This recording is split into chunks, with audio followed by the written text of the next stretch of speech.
Hello, good morning. It's Thursday, it's 9 o'clock. I'm Victoria, Derbyshire. Welcome to our programme. Next, a mother has described the distress of discovering her baby son had been circumcised without her consent. The woman from Nottingham said she opened her son's nappy to find him covered in blood and was so distraught she had to leave the room. She, for 4 years, has been trying to persuade the authorities to take action. 3 people have now been arrested, including a 61-year-old man thought to be a doctor on suspicion of grievous bodily harm with intent. The boy was circumcised in July 2013 when he was 3 months old and apparently staying with his paternal grandparents, who are Muslim. We're not going to talk about the details of the story because it's going through the courts, but we can talk to Richard Dunker, who is from the campaign group Men Do Complain. Hello to you, Mr. Dunker. Hello. Hi. What is your own personal experience, if that's okay to ask?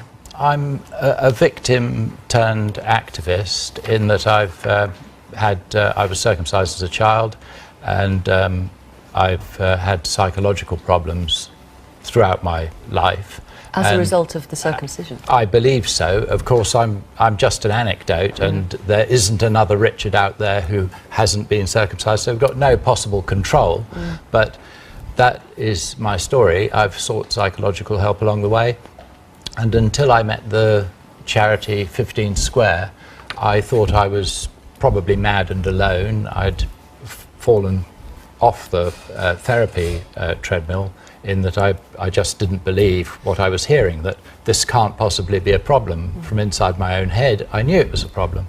And can I ask how old you were? Sorry to interrupt. When you were circumcised? I believe I was a week old. Right. Yeah. And I think that I started the group Men Do Complain because it's a very difficult thing for a man to complain about this, and in that you have to first admit that there's something wrong with your genitals. You then have to challenge your parents and their decisions, and if you come from one of the cutting cultures, you have to go immediately against the dogma of that culture and to question those in authority in your community. So that's 3 very high bars that a man has to get over to complain about this. But I think we need to turn it round and look at this from the child's perspective. And in society, we set a very low bar for child protection. You only have to take a look at the Tattooing of Minors Act, where we don't tolerate a mark on a child made by ink and a pen. And the irony is that if you were to tattoo a child's penis, then you would be in court. But if you cut a bit off, fine, have a cup of tea, go home, well done. It's actually a nonsense, and the harm is not always obvious when the child is young. The problems that can develop later in life, there are people who grow up with twisted, distorted penises, skin tags, bridges, all kinds of things, and there have been deaths, even in the UK. Male circumcision is legal in this country if both parents consent, is that right?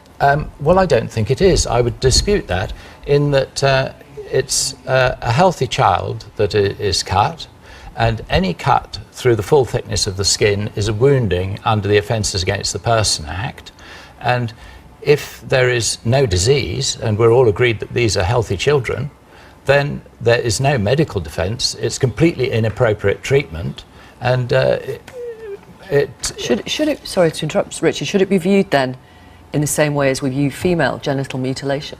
I think that's a very valid point of view, in that the French, who've had successful prosecutions for FGM, quite a few of them, they've used their civil code, their perfectly ordinary law. They haven't felt the need to resort to constructing a special law for it.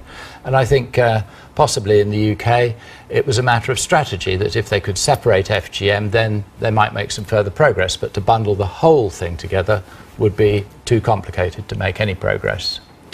Thank you very much for talking to us. Thank you. Pleasure. Richard Dunker from Men Do Complain. Thanks for your time.